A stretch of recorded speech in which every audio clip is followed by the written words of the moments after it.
Good evening. My name is Frances Gibbs. I am from Messiah Baptist Church, and I am a big leader.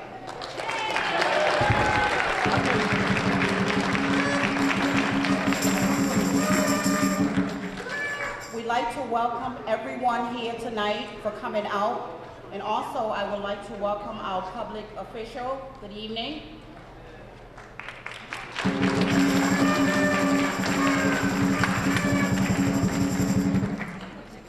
Good evening. My name is Faith Nordine Toban, and I am a big leader from Pearl Street United Methodist Church.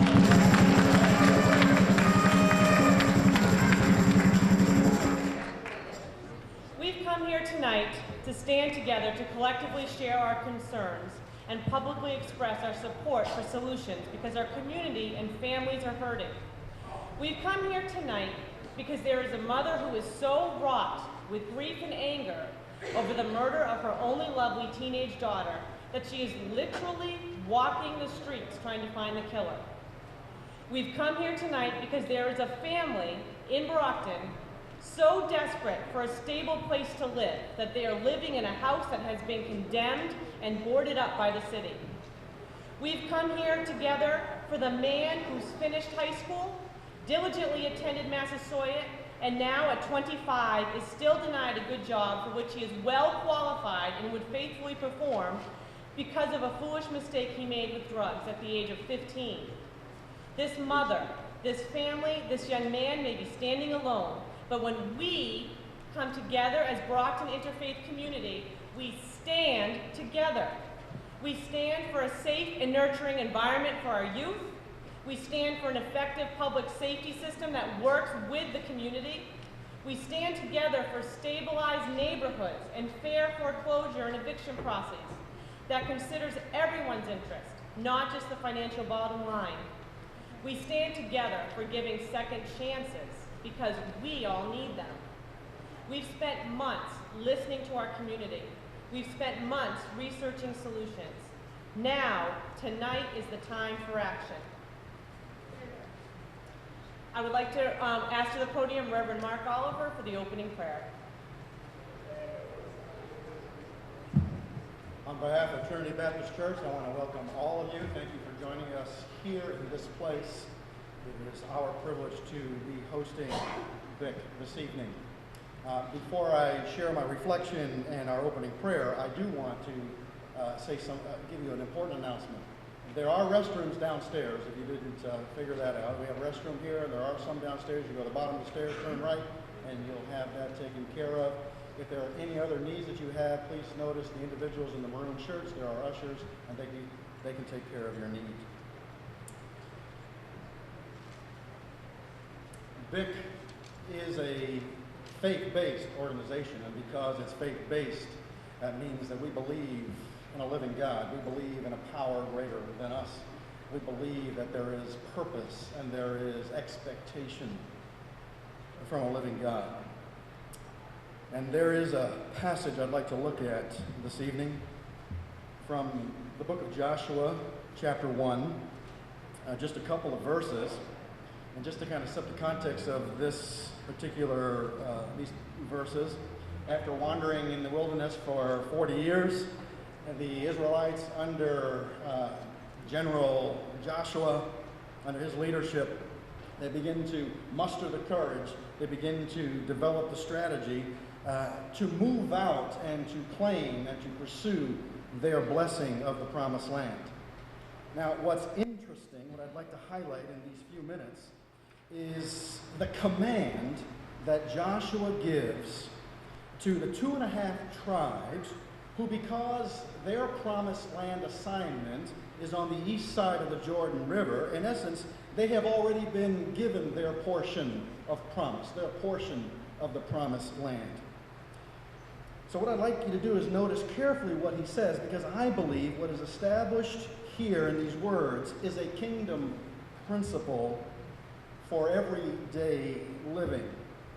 And it's a principle that is so easily abandoned in today's greed-infested world. Let me share the two verses. In verse 14 it says, "Your wives, your children, and your livestock may stay in the land that Moses gave you east of the Jordan, But all your fighting men, fully armed, must cross over ahead of your brothers. You are to help your brothers until the Lord gives them rest, as he has done for you, and until they too have taken possession of the land that the Lord your God is giving them. After that, you may go back and occupy your own land, which Moses, the servant of the Lord, gave you east of the Jordan toward the sunrise. Did you catch the commands? He says, you need to help the rest of the tribes before you can even begin to enjoy your own. Your own. In my family, whenever Mom served the meal, we had a rule that you couldn't start eating until everyone else was served their meal. The rule, she said, was, you do not take until we all can partake. And in many ways, what God's expectation of his people, what God's expectation of community is for us to come together, for us to understand that we are to benefit together, and that we are indeed connected. Just as my mother had a good manner rule, I believe God has a good manner rule that is a kingdom principle, a life-living principle. So we're here tonight because there are enough of us who believe that God expects us to have that expectation. He expects us to pursue with the have-nots, whether you're a have or a have-not, to come together. And tonight he wants to know who of us, whether we be leader, whether we be have or a have-not, are willing to follow through with good kingdom manners. Shall we do that tonight? Let me pray. Shall we pray? Our Lord in heaven, we thank you, we praise you for this opportunity to gather together. I thank you for each one in this room. And we ask, Father, that you would see people here who desire to live like kingdom kids and to behave the way your kids should behave. Cause us, Father, to have your kind of action tonight. Be blessed tonight. In Christ's name I do pray. Amen. Amen. One of BIC's tenets is to be respectful of people's time. Thus, we're going to ask all of our speakers tonight to be as brief as possible and to stick to their allotted time. To help us with this, we have two timekeepers, Rachel Cherry Adams and Adelino Vicente, who are sitting here in the front. They will inform all participants when it is time to wrap up. We also need to be respectful of each other, so only one person has the floor at a time. And so I would ask you to please silence your cell phones and hold side conversations until after the program. Thank you. I would now like to call up the president of Brockton Interfaith Community, Elizabeth Seville, to do our congressional roll call.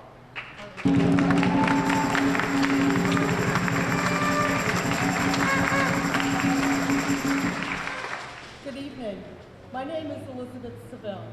As the president of BIC and as a BIC leader, I welcome each of you. Thank you for taking the time to join us this evening as we stand together against foreclosures, for our families, against violence, for public safety, and against roadblocks for second chances for jobs. We will now recognize the congregations that make up BIC and who stand with us this evening. As your congregation is announced, please stand and remain standing.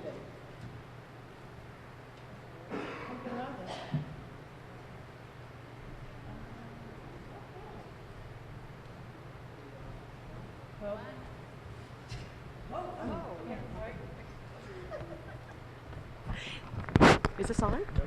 Oh, sorry.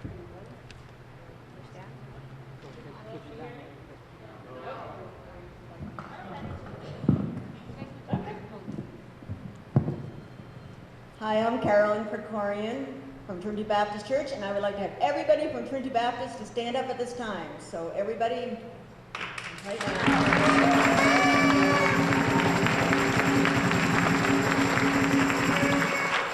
Hi, my name is Betty Martin, and I represent Central United Methodist Church. Anyone from there, would you please stand up? And remain standing. When your congregation is called, remain standing. Hi, my name is Heather Stanley, and I'm from Christ Congregational Church. Would everyone from Christ Congregational Church please stand? Remain standing. Hello, my name is Clara Collins, and I'm a big leader, and I'm a member of the Messiah Baptist Church. So all members of the Messiah Baptist Church, please stand.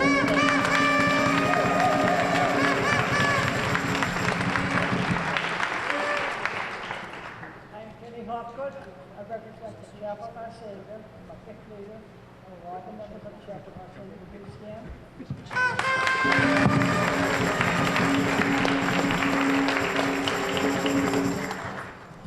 Maureen Perkins from the Universalist Unitarian Church. Would everyone please from the Universalist Unitarian Church of Brockton stand up?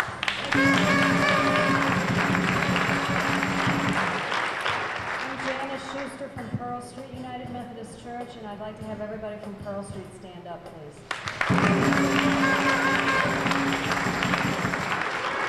I'm Patricia Adams from Our Lady of Lourdes Church. Would everyone from Our Lady of Lourdes please stand up?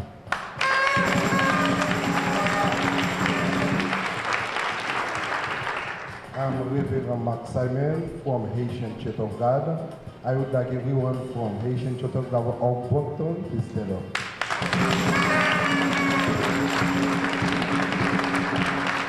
My name is Stan Marcus. I'm from Temple Beth Amuna. Can everybody from Temple Beth Amuna please stand up? Speakers,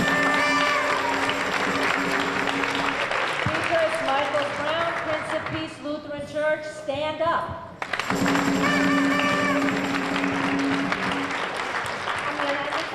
From St. Patrick, please stand up.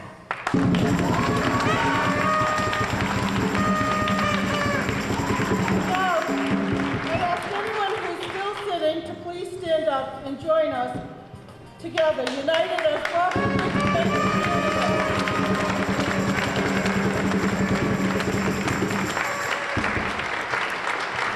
To move forward with our program this evening, I invite Jimmy Thomas from Messiah Baptist to come forward and take us through our one-on-one question of the evening. Thank you, and God bless.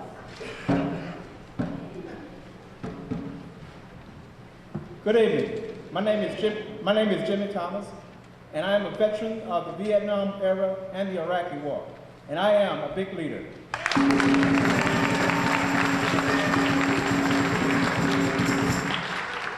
One important part of the big model is building a relationship. In order to do that, we must learn to talk to one another. So tonight, we will be doing a mini 101. A 101 is a two-way conversation where two people share their stories, their values, their concerns, self-interest, and vision. So at this time, I'd like for you to turn to someone that's around you that you don't know very well, and we're going to ask this question. What are you most concerned about in these hard times, and what are you willing to stand up for? You'll have 2 minutes, so find someone and you can start the conversation. I'll read the question one more time. What are you most concerned about in these hard times, and what are you willing to stand up for? Begin.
30 seconds.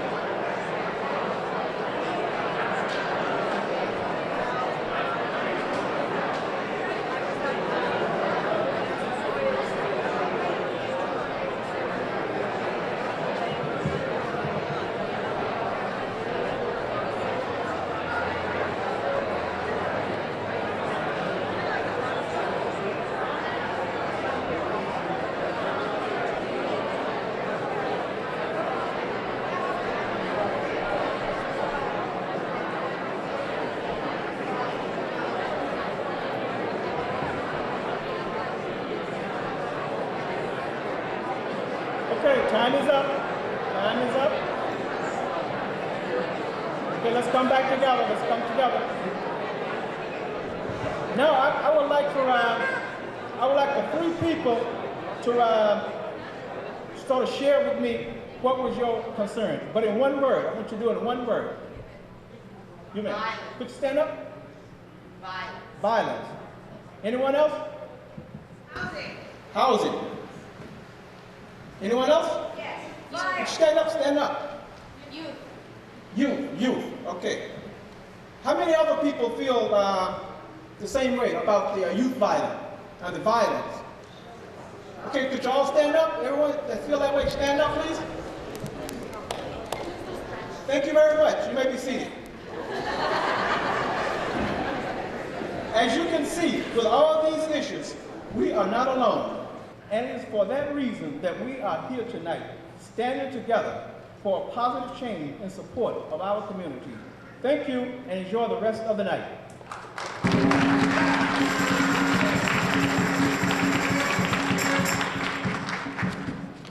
The first part of the evening, we are going to hear about and celebrate some of our accomplishments from the past year. We've done this to make our community a safer place and create an opportunity for our youth.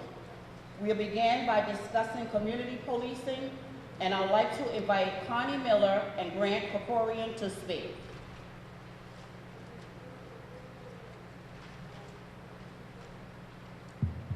I'm Connie Miller, not to be confused with Grant.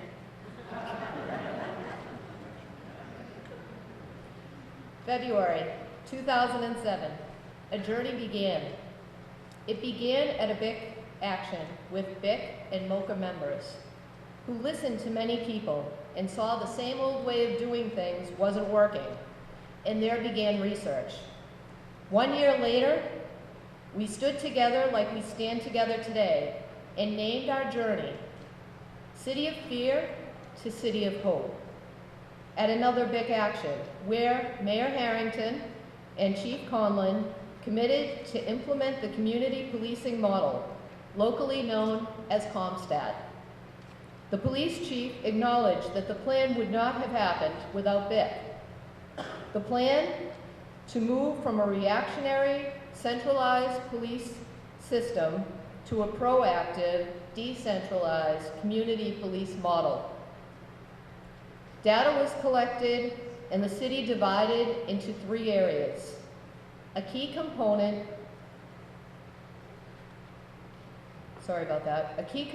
of CompStat is to hold weekly meetings where 3 area commanders share crime patterns, statistics, and the goal of these meetings is to increase police accountability and increase public safety.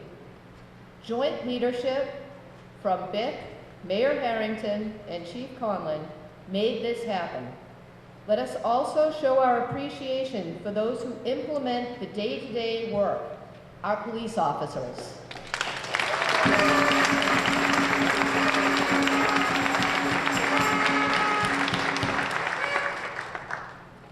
Through a joint partnership between the community and the police department, we can move our city much closer to becoming a city of hope. And with that said, let me now introduce Grant Kokorian.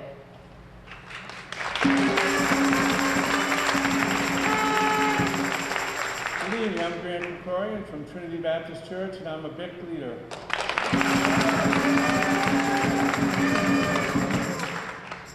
As Connie just stated, the city has been divided into 3 areas based on crime patterns. Each of these areas has its own police commander, whose officers primarily patrol that area. The expectation is that as officers focus on their area, they will become more familiar with residents, businesses, and potential threats. This proactive approach will help build a safer environment in each area and in turn throughout the city. Now behind me on the map, you can see 3 areas. Area A, which includes portions of the north and west sides under Captain John Hallisey. Next is Area B, consisting of parts of the south and east sides under Captain Steve Williamson. Then we have Area C, including parts of the south and west sides under Captain Bob DeBarry. Now, I'd like to introduce and call up Captain Emmanuel Gomes from the Brockton Police Department.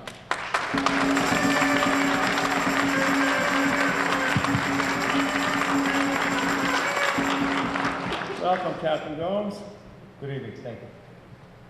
Captain Gomes, we would like you to share with us why CompStat is so important and, from the perspective of the Brockton Police Department, how will it change our city? Why is it so important? How will it change our city? Well, CompStat, you've heard a little bit about it. CompStat affects the city and the police department in many ways. It specializes with the police department and how we do service. It helps us both within the police department and outside the police department. Inside, being a city department that is open 24 hours a day, Monday through Friday, communication is key.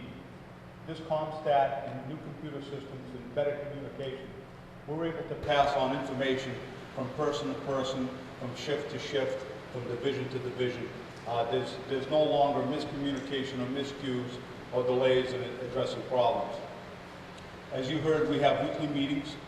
Everything is discussed. Everything that happens in the city is discussed, and everything is reviewed, and an action is taken out on everything that's happened. We review people that have been arrested. We look for, as you heard, discernible crime patterns, so we can move people into those areas and address those things, rather than continue to handle them as an individual issue. Okay? Outside the police department, it allows the police officers to handle a smaller area of geography, a small piece of land. We're hoping that they get to know the businesses better, get to know the residents better, and they'll be more of a stakeholder in that area, okay? And take part of the neighborhood with them every day, and able to communicate. It'll be the same officers, day in and day out in the same areas. And even the command staff of the Brockton Police Department is broken up into the 3 commands. We're hoping that this will bring about more proactive enforcement. They'll be able to deal with things before they happen or as soon as we see a pattern, rather than continue to just wait till we know more. We do more with other groups like the state police and other agencies, and we attack these problems as soon as we see them arising. We're hoping that this is going to reduce calls for service, and it's going to help the officers handle some other issues in the community that they don't address, things such as with youths and some of the violence that goes on associated with that. That's part of it. And at this time, I'd like to take a moment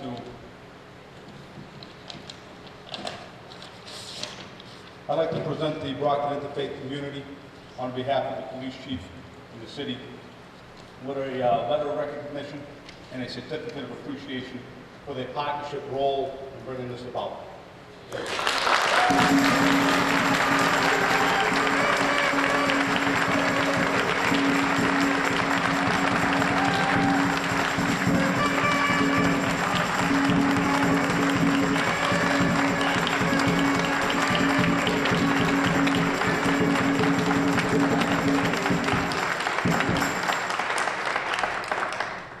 Thank you very much, Captain Gomes. Captain Gomes is going back to work now. Another important area we've been working on regarding public safety is striving to attain a street outreacher program for our youth. I would now like to introduce Betty Girardin to tell us more.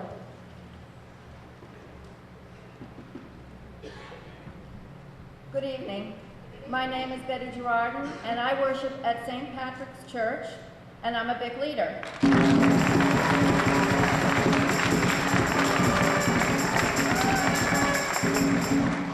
I have lived in Brockton for 37 years. I raised my 4 children here. I have 1 grandchild and another one on the way. For 2 years, the Public Safety Committee has been trying to obtain street outreach workers in Brockton. We began this work by supporting the state Shannon Grant, which funds gang violence prevention. Our definition of a street outreach worker is someone who works with the youth on the street, building relationships and guiding them to healthy alternatives. Just to emphasize how strong the need is for outreach workers, I'd like to invite Maria Vicente from Trinity Baptist Church to share a personal story about a young man whom she knew.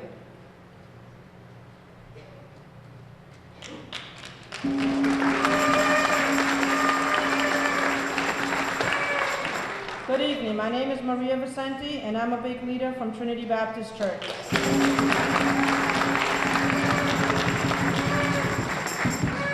I met Manny, who happened to be a quiet and respectful kid hanging out on my street. I'd engage him in conversation whenever I saw him. Through our conversation, I learned that home wasn't a happy place for him. He wanted an alternative to just hanging out on the street and asked me to help him find a job. This was hard because he was only 15. I knew he was going to get in trouble like so many kids before him who are now dead or locked up. I tried to put a group of these boys in contact with a My Turn worker, but they never showed up to meet with him because they didn't know him. Being concerned about Manny, who I felt a special connection to, I called My Turn direct this time. But because he wasn't 16, already in trouble, or in the court system, they could not help him due to their own funding restrictions. And so on April 14th, I opened the Enterprise. It read, Brockton teen held without bail in fatal shooting. Manuel D. Lopes, charges of murder. Let us learn from what happened to Manny.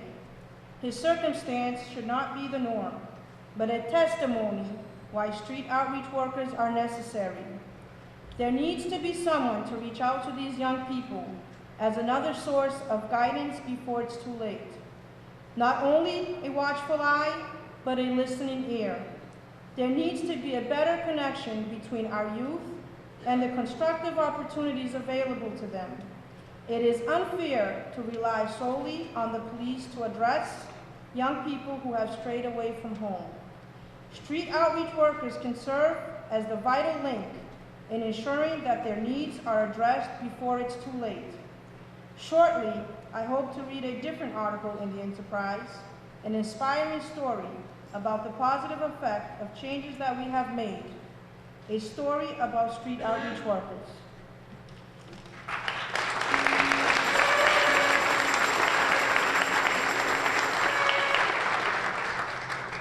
It's always sad when we hear these stories, and we hear them too often. We cannot waste another day. We don't want to hear about another youth on the street being murdered. A year ago, Mayor Harrington stood before us and acknowledged this need. On that day, he committed to hiring 2 new street outreach workers.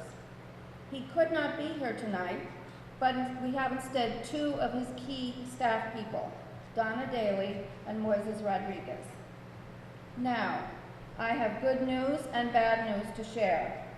The state issued the money to Brockton for street outreach workers. In January, the request for proposal was to have been released to organizations interested in housing the program. And we would have street outreach workers by the spring. The city did not follow through on the mayor's promise, and that was never done. Instead, it was only within the last few weeks that the request for proposal was sent out. We were extremely disappointed. Knowing that funding is only available until the end of November, a lot of time has been wasted. But there is good news. The YMCA chose to apply regardless, and BIC is really excited about this. Without any further delays, there will be street outreach workers on the street by this summer.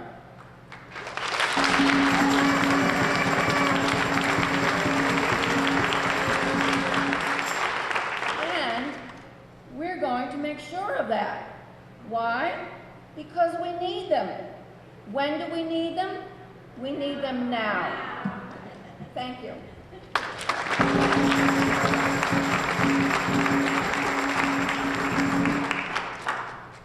Even though we have done our work on improving community policing and on placing street outreach workers, there are still those who have fallen through the cracks. Individuals who have made mistakes and now must start again. Every year, many ex-offenders return to Brockton in the hope of starting fresh. They run into a number of obstacles. BIC sees Corey reform as the missing link in our public safety change. Now, I would like to invite Mary Dawkins to come up and explain to you. Good evening. I'm Mary Dawkins, and I'm from Trinity Baptist Church, and I'm a BIC leader.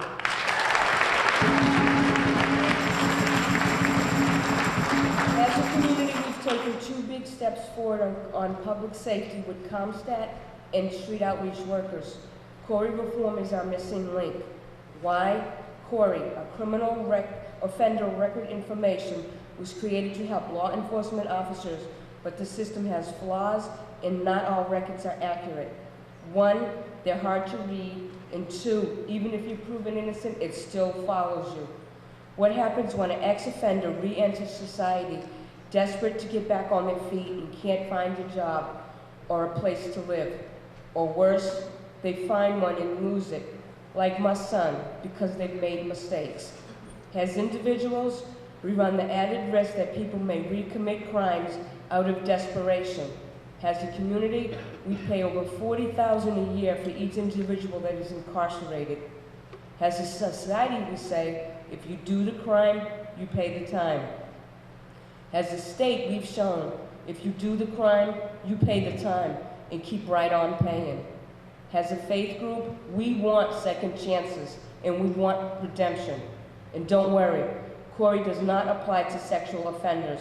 Sexual offenders will not be exempt. Law enforcement will have the continuous access to all Corey data, which it was originally intended for. For 2 years, BIC has worked at a statewide level to see the implementation of a Corey reform bill. The details of this bill are included in your handouts.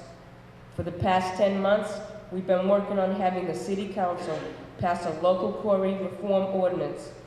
This ordinance, affecting all city and vendor jobs,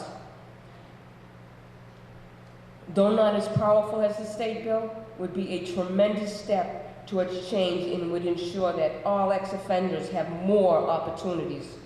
This ordinance will not affect schools. Again, the details are in your handout. And at this time, I'd like to invite Dawn Wilbur of Stairway to Recovery to share with you her story.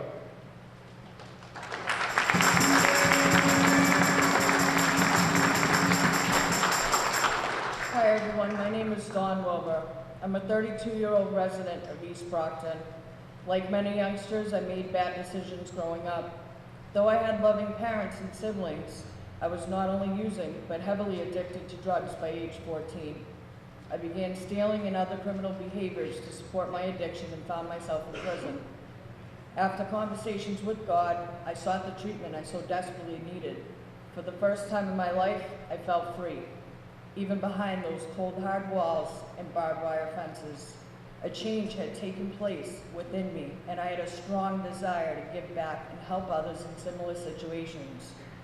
I saw similar women continue the same cycle of crime, not because they didn't want to become better, but but because they didn't or couldn't get jobs, pay their bills, or feed their children due to their records.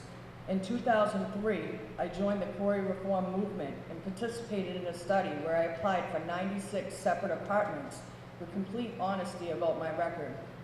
I was told every time the apartments were already occupied. In the same study, someone without a quarry followed the same exact procedure, applied, and was either shown or offered 60% of the apartments in which I was denied. Today I work at the Stairway to Recovery Center located at LHI in Brockton as a peer support specialist, where I have the chance to make a difference by demonstrating I'm not the person I once was.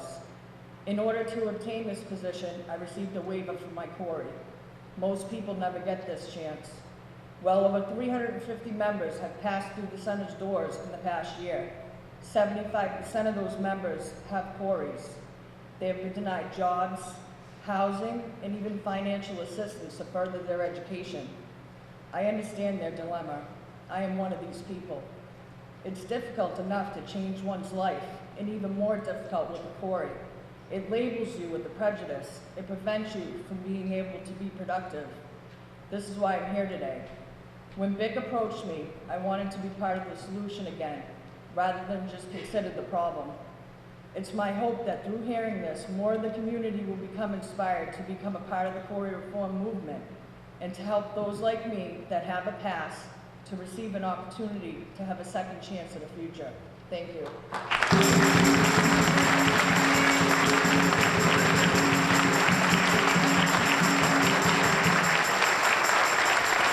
Thank you for that testimony.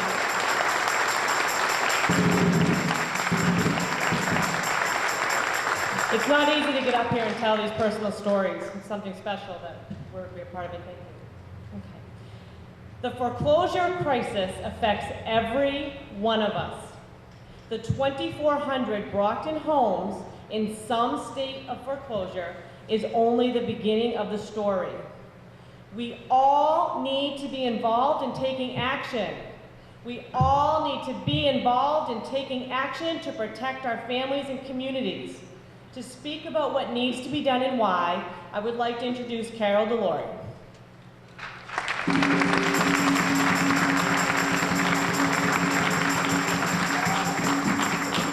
Hi everybody, my name is Carol DeLore. I'm from St. Patrick's and I am a big leader.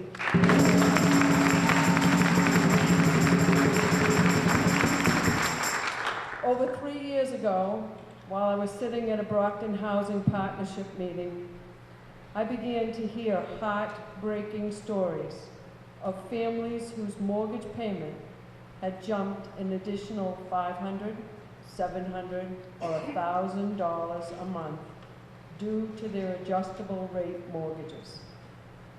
These mortgages were not held by our local banks, but by large national banks who were not willing to work with their clients to keep their families in their homes.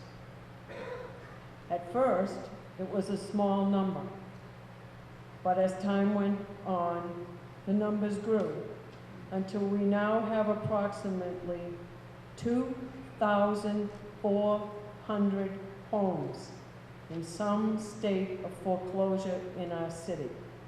This number makes me want to cry. Every home in foreclosure is a story of heartbreak for the families, a feeling of stress, loneliness, and overwhelming sadness for the parents, and feelings of loss and insecurity for their children. This does not only affect homeowners, it also affects tenants in our multifamily homes. For our city, it means empty, neglected, and boarded up properties, hazardous buildings, lower property values, and just plain ugliness. For me, after 3 years of hard work, it means pride in the work that those of us on the Mayor's Task Force, which includes Bick and Bick Nehemiah, have accomplished by encouraging neighborhood housing services to open an office here and to hold bi-weekly foreclosures clinics, aiding 500 of our families. pride in the hotline and in the Buy Brockton program, which were developed by the Brockton Housing Partnership and copied throughout the state. Pride in our 732 families who came to our workshops to obtain help before they were foreclosed upon. And pride in all of you who have gathered here tonight because you care. I also feel heartbreak, discouragement, and anger. Heartbreak for the families who were paying their rent but were forced to move when their landlords were foreclosed upon. Heartbreak for the families who were making their mortgage payments until the payment increased so drastically. Anger at the national banks and their unconcern for people. Anger at our national leaders who have been so slow to help. Anger at our senators who voted down judicial foreclosure in favor of these banks. Anger at lobbyists who don't care about families, and the list goes on and on. We have accomplished a lot here in Brockton, but more needs to be done. Heather will now share with you her story.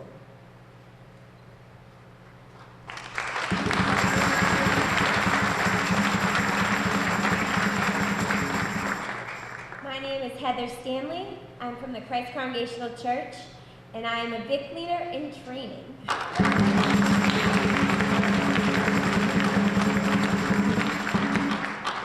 Almost 5 years ago, a real estate agent purchased the 3-family home we were living in and evicted all of the tenants. Forced to move and realizing the rising cost of rent, we made the decision to buy a small home. We weren't greedy or looking to purchase something beyond our means. We bought a duplex, half a house. As a result of the economy, my husband has been laid off 4 times since we bought our home. In 2007, desperate and with few options, my husband joined the Army National Guard and left me and our 2 boys alone for 5 months. At that time, we were 1 month behind on our mortgage, so I sent in my financial paperwork and tried to work something out with my lender. Our original mortgage was $1,700.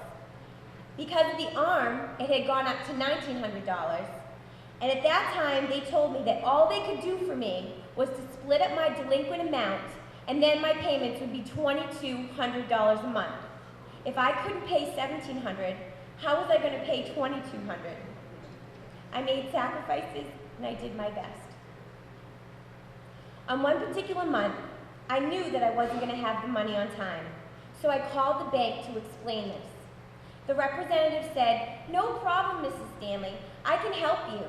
I will change your due date in the computer to the 20th, but this is the last thing that we can do to help you."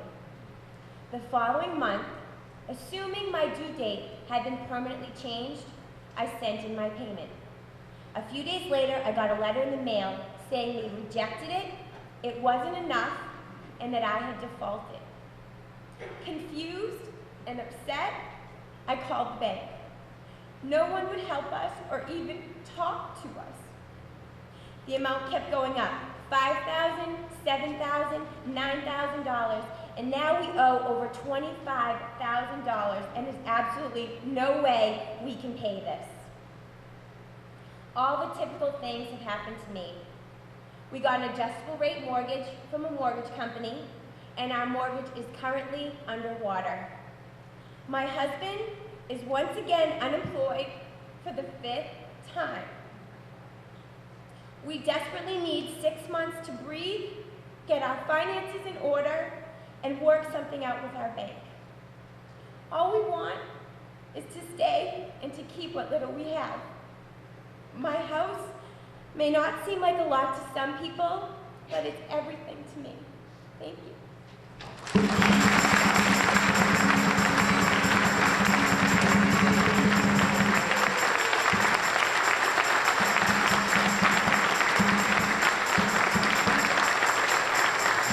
How does it make you feel to hear this story? I know not only does it make me feel sad, It makes me scared. Heather and her husband are my contemporaries. We grew up together. I have 2 little boys. They have 2 little boys. This could be me, and this could be you. This could be any of us. How does this make you feel? We need to do something. So to hear more about BIC wants to do for this situation, I would like to introduce Sue Reichenberg.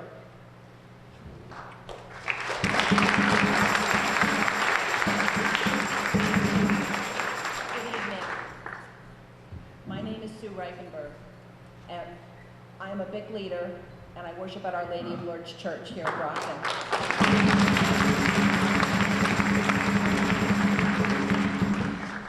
As a resident and homeowner in Brockton for 21 years, I'm frightened by the foreclosure crisis.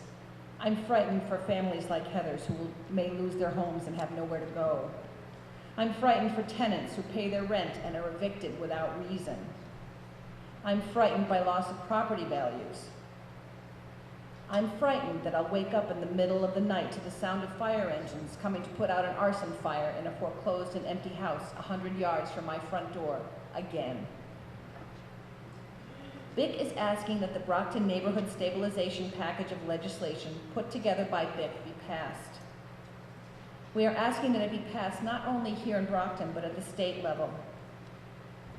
We bring it here because we must do something here, because Washington doesn't seem to hear us. BIC's package includes 3 pieces of legislation that we'd like to see passed on the state level. We also want them filed as home rule petitions, giving the city of Brockton the right to implement them, because sometimes big government just doesn't get it done. The package includes just cause eviction and tenant protection. This would expand the rights of tenants in foreclosed properties to be able to live out their lease and to be evicted only for the normal reasons that a person can be evicted. In turn, this would stabilize our increasingly empty neighborhoods. A 6-month moratorium is a freeze on all foreclosure proceedings on unfair mortgages to allow families a chance to, like Heather's husband, get a job, get back on their feet, and work things out with their lenders. We're asking for judicial loan modification to help those who've received predatory mortgages, whose lenders won't work with them like Heather's refused to. These homeowners and their lenders will have the right to stand before a judge and make their case. The judge, in turn, will be able to modify the loan. This is a national issue. We've waited for our national government to do something. Instead, the United States Senate voted down judicial loan modifications. Why? Because banking and real estate industries have funneled millions to the U.S. Senate. Max Baucus, Finance Committee Chair from Montana, received $3.5 million. 8 other senators received over $15 million in the last several years. We can no longer wait for our national government to fix this. We can no longer pretend that they prioritize the concerns of the people. Instead, we must make them hear us. And the way to do that is to start by making change here. We have people here tonight with the power to address this issue on the city and state level. With that, I invite Brian Jackson to come up and address our legislators.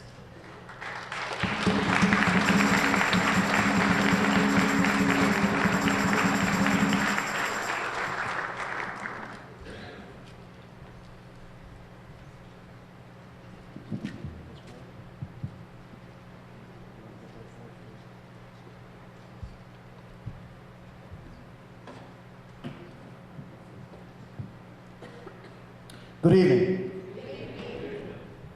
My name is Brian. I'm a member of Messiah Baptist Church, and I'm a BIC leader.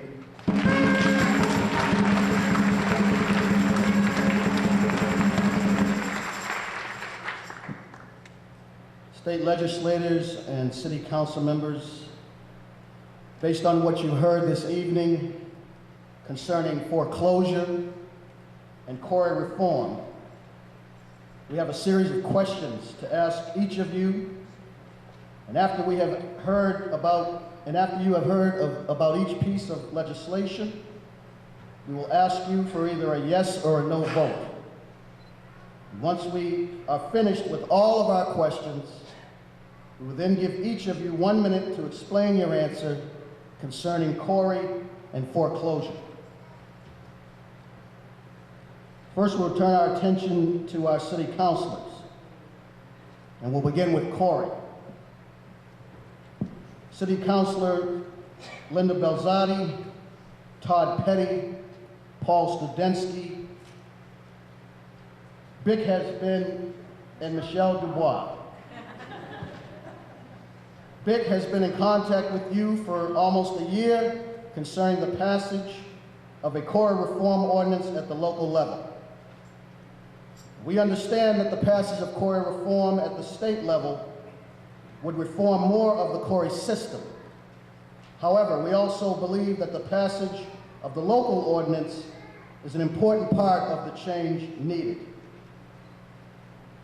So question, city councilors, will you commit to passing in the next 45 days the local Corey reform ordinance we have put before you over the past 10 months? Yes or no? Councilor Belzati. Yes.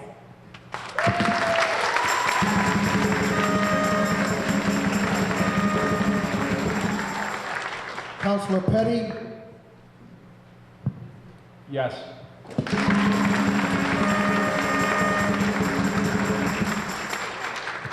Councilor Studensky. Yes.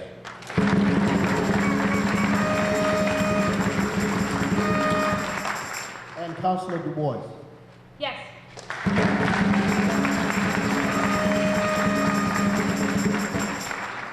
Thank you for those yeses. We look forward to working with you continually until this is a reality. We're now going to transition to the foreclosure issue. City councilors, as you look around the room, please keep in mind that the numbers of those in this room is not even a quarter of the families being affected by foreclosure in the city of Brockton alone. It does not even begin to describe the devastating effects those empty homes will have on the families who live in those neighborhoods. With that in mind, city councilors, will you commit to co-sponsoring the Brockton Community Stabilization Package of House Rule petitions, including a 6-month moratorium, judicial foreclosure, and just cause eviction? Yes or no? Councilor Belzati. Absolutely.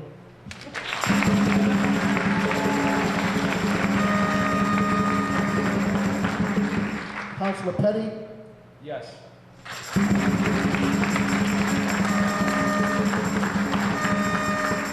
Councilor Studensky. Yes.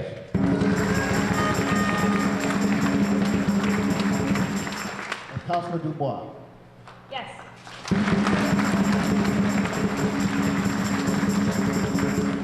I didn't think it would go that easy. You threw me off. But praise God. Yes. Thank you. At this point, we are going to give you each the minute that we promised to respond or elaborate on your answer. Please keep in mind that it is 1 minute, and we'll start with Councilor Belzati. Thank you. I'd like to first thank the Brockton Interfaith community for bringing us all together this evening, and also to those who have shared their personal stories. I cannot imagine that that was very easy. So I commend you, all of you, for being able to do that, because I don't think I would have been able to. As elected officials, our greatest responsibility is to protect those in the population who are most vulnerable and in need. So I will be happy to not only commit to co-sponsoring the foreclosure or the Brockton Community Stabilization Package, but I give you my commitment that I will file it. And we will protect those who are most at risk of losing their housing due to foreclosure.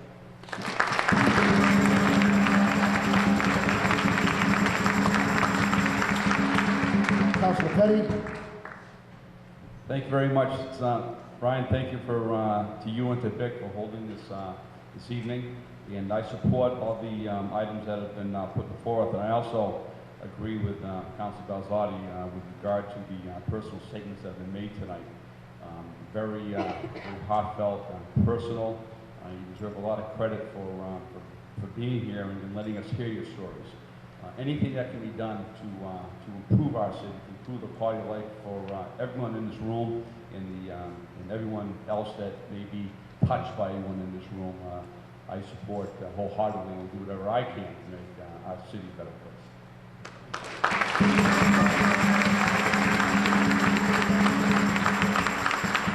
Councilor Sadowski. I want to thank you for the invitation. I want to thank the entire BIC membership for all the hard work you've done. And I'll be able to assist you. I know my colleagues are too. Thank you all very much.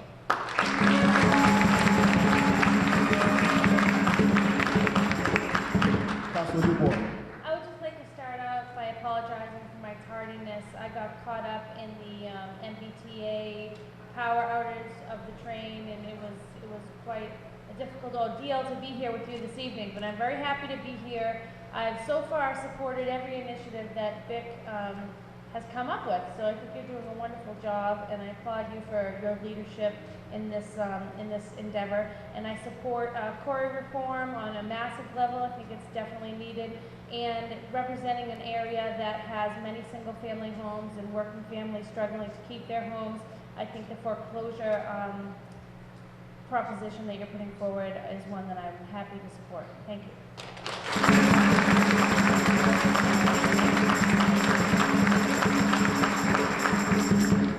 Again, we thank you for coming out this evening. We're going to swiftly transition to the state legislators. I am also pleased to inform our audience that all four of our state legislators have signed on to the statewide quarry reform bill.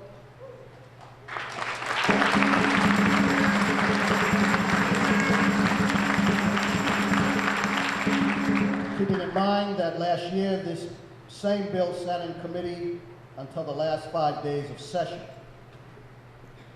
Representative Canavan and Representing Mike Brady is Al D. I know I'm going to mess your name up, but I'm going to try it anyway. Al D. Girolamo. Close enough. Thank you. Senator Kennedy committed to being here tonight as well, and he says unless the Senate was still in session working on the budget. Unfortunately, he is held up at the State House. He says BIC hopes to meet, well, we hope BIC hopes to meet with the senator in the next 2 weeks to discuss a commitment to the BIC proposals that we're presenting this evening to address foreclosure and quarry. Senator Kennedy has been a strong ally in the past, and we look forward to working with him on this issue in the future as well. At this time, we're asking our state legislators that you act as leaders on this bill. And will you speak to the committee chairman who's reviewing the bill, urging them to support the bill out favorably, as well as speak to the House Speaker or the Senate President to tell him or her this legislation is important to you and you hope they will allow it to be voted on as soon as possible. Question, yes or no, Representative Canavan? Always have, yes.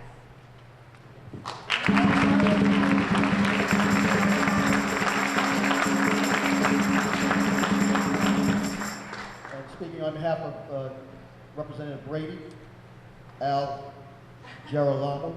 Al is fine. On behalf of Representative Brady, yes.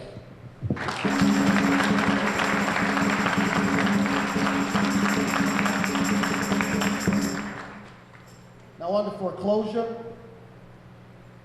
The board's looking pretty good over here on my right side. I do not need to remind you of the 2,400 homes in the city of Brockton that are in some state of foreclosure, or the families that are being affected by this. Representative Canavan, Al, will you support the passage of the Brockton stabilization package that BIC has put together by pushing for the passage of the home rule petitions And will you support the passage of the corresponding state bills for a 6-month moratorium, judicial foreclosure, and just cause eviction? Representative Canavan. Yes.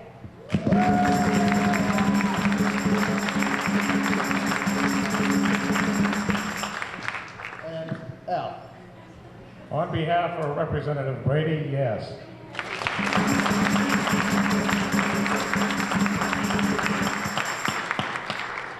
Thank you. Thank you for your responses, and now we will give each of you the opportunity to clarify your responses. And I will remind you also that you have 1 minute to do so as well. Good evening, and thank you to all the BIC leaders, and thank you to Trinity Baptist. I'm Representative Christine Canavan. Many of you already know me here. I have always supported Corey reform. And I just want to quickly state, your brick wall on Corey reform is the House Chairman, Representative Eugene O'Flaherty. You need to talk to him. He is the roadblock. And Mrs. Stanley, I was there in 1985. I know exactly what your stomach feels like. God bless, and I hope that it works out for you. I am always available, as always, and I support BIC's reforms, BIC's ideas, and the group as all of us are together. And keep shining, every single one of you.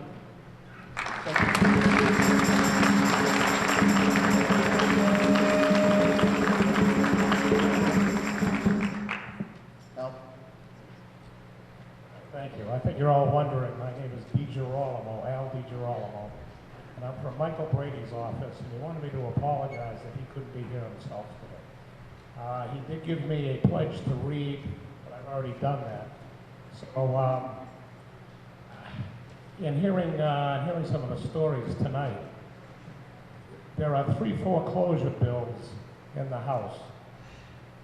One went before hearing this past Tuesday, and it received a lot of favorable testimony. 11 state representatives were there and they testified for the bill. And there wasn't much opposition at all, so it looks promising. All right, the other 2 foreclosure bills and the Corey reform haven't been scheduled for hearings. But I just wanted to remind you that these hearings are public, and the more voices that are heard, the better.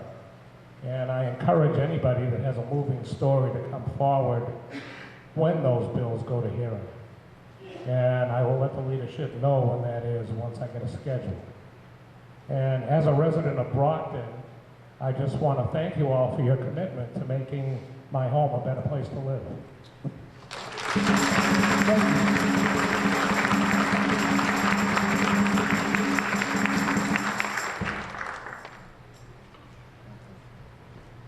And at this time, Donna Daly, representing the mayor, would like to speak briefly to this. Thank you. Thank you. I promise to be extremely brief. I'm not on the agenda. I just wanted to let everyone know that the mayor has already committed that if the council in their wisdom passes these bills, he will be happy to sign them. Thank you.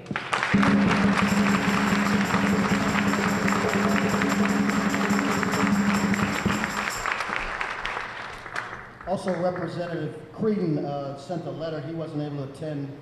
He says, "I'm sorry I cannot attend the meeting this evening. I have effectively worked with BIC since I was a city councilor at large. As a state representative, I look forward to working with BIC to enact meaningful Corey reform legislation and to seek a just and compassionate solution to the present mortgage foreclosure crisis. Sincerely, Geraldine M. Creedon."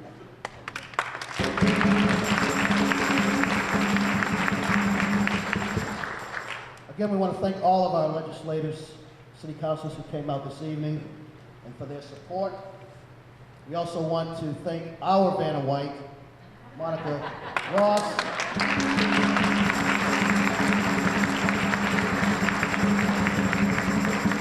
She actually looks a little better than Vanna White, as far as I'm concerned. She's also a big leader.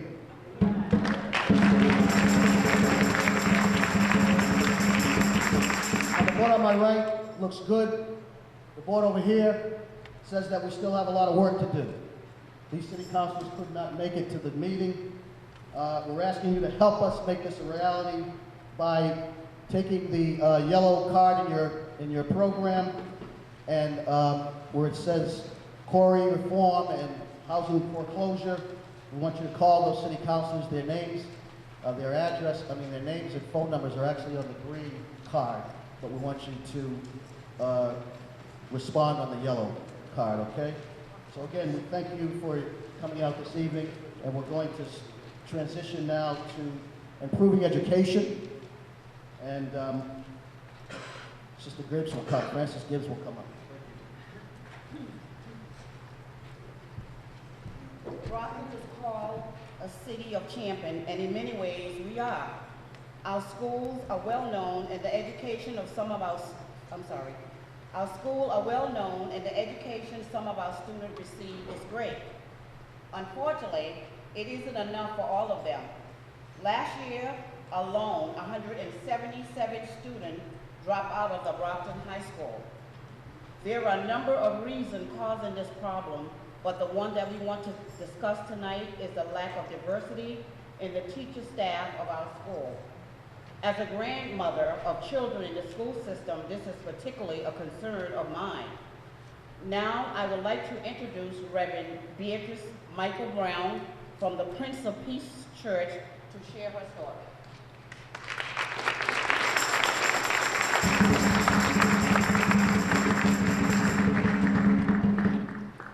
I am Beatrice Michaels Brown, pastor at Prince of Peace Lutheran Church, and I am a big leader.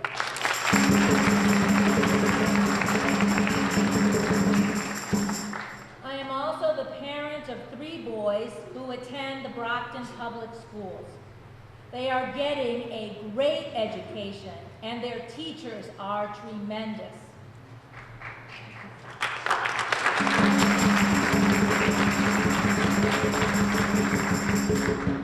We built our family through adoption.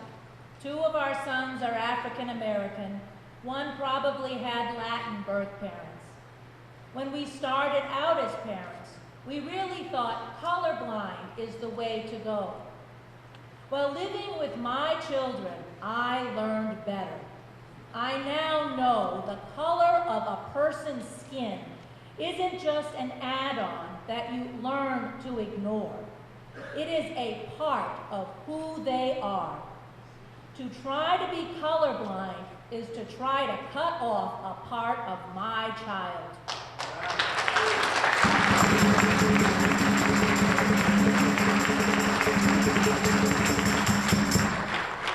My youngest son right now is completely identified with the president of our country. It is so important to him to see someone just like him in that place of authority, respect, and power. For children, that person of authority and respect and power in their day-to-day lives is their teacher. They need to see it can be someone just like them.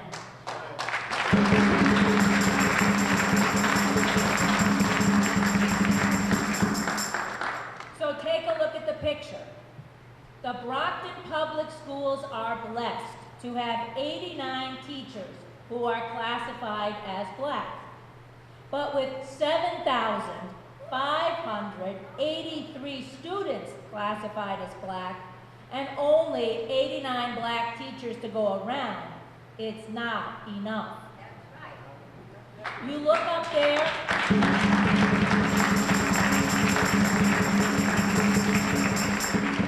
you can see the situation for Spanish kids isn't any better. The Brockton schools are looking for a new superintendent.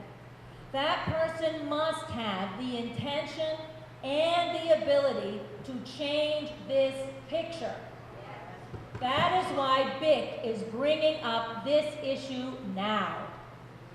We want to see the staff grow to reflect the student body that is in the schools.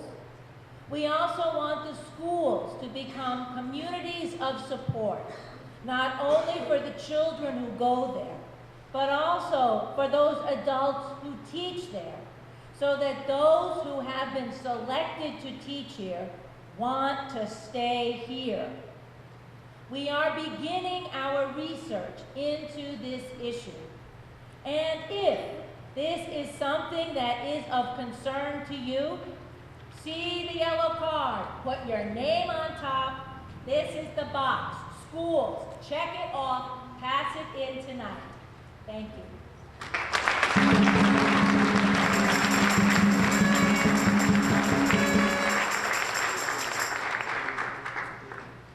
What did happen here tonight? Tonight, we have nailed down result on community policing, also known as CompStat, as well as launched the Street Outreach Worker Program in Brockton. We've also begun to stand together around new issues, quarry reform, foreclosure, and the need for staff diversity at the Brockton Public School. Why is this important? What does this mean for us as individuals and for our community? We need to take action because doing nothing takes away our safety, our stability, and little by little, it takes bits of our soul. Apathy leads to nothing. In the Bible, time and time again, God heals ailing cities, but rarely does he snap his finger when he wants change. God uses people. He uses their blood, their sweat, and their tears to heal these cities and take them from cities of fear to cities of hope. He uses individuals standing together, marching together, shouting together. That is what we have done here tonight. Change in policy is important, but ultimately the beauty of what has occurred here is that we, you, and you, and you, and you, did not stand by and let apathy or fear or fatigue reign. Tonight, we together took action. We stood together. I would now like to invite up our past president, Dilavina Vasquez-Auer, to talk about where we go from here.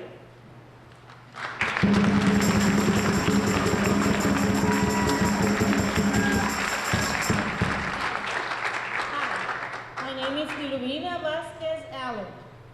I worship at St. Patrick's Church. I have lived in Brockton for 28 years. I am a big leader.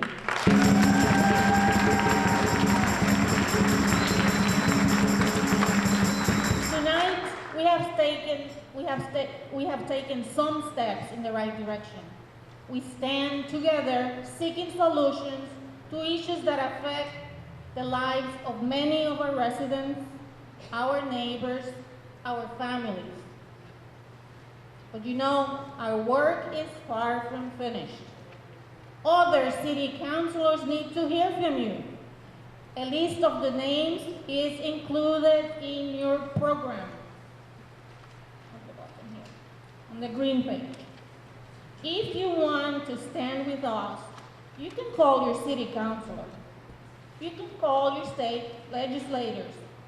You can take the information to your neighbors. Share it. If you are interested in some of the work we do, we also have the other paper, the yellow one, right? Give us your feedback. Stand up with us by filling out the form on the interest card provided to you. The ushers will be picking them out as soon as you, or in the outside there'll be baskets for you to pick them, to drop them in. I have an announcement. Besides helping us, tonight, the Brockton After Night is asking for volunteers if you want to sign for that. Another opportunity. Brockton After Dark. Looking for vote. Thank you. We will be closing tonight. How are you feeling? We will be closing tonight's event with a prayer and a song. Evaluation from the Brockton leaders will take place 10 minutes after the song. Thank you, and God bless you.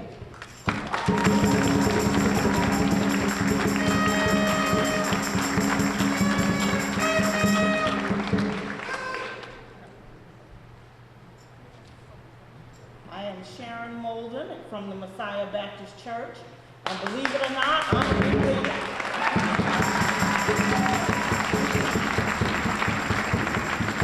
Tonight we've heard of many areas where we can put our energies and our efforts.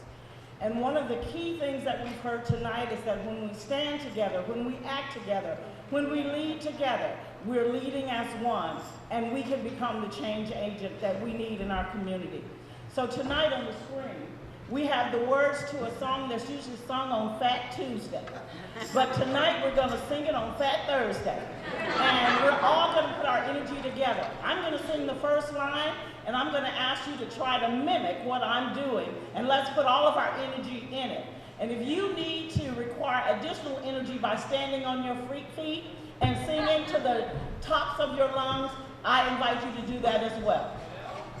All right, we're going to do this African-American style, a cappella with no music.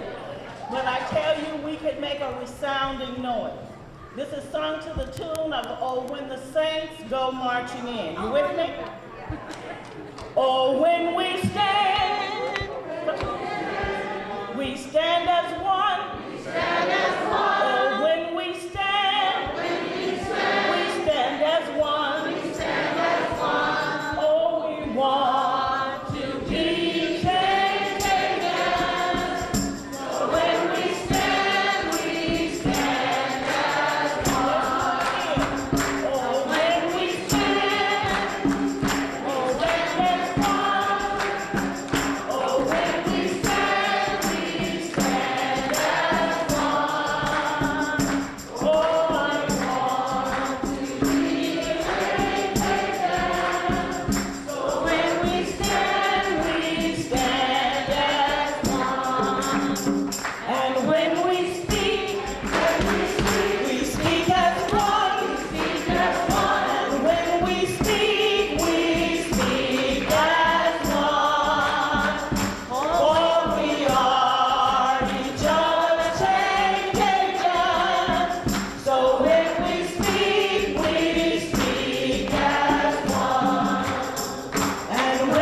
Let us be at prayer.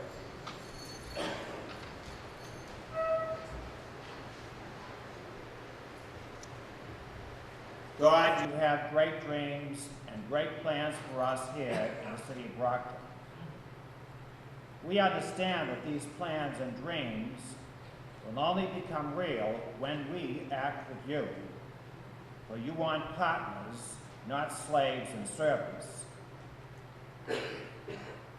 As Jews and Christians, our sacred scriptures end with a vision of a renewed city.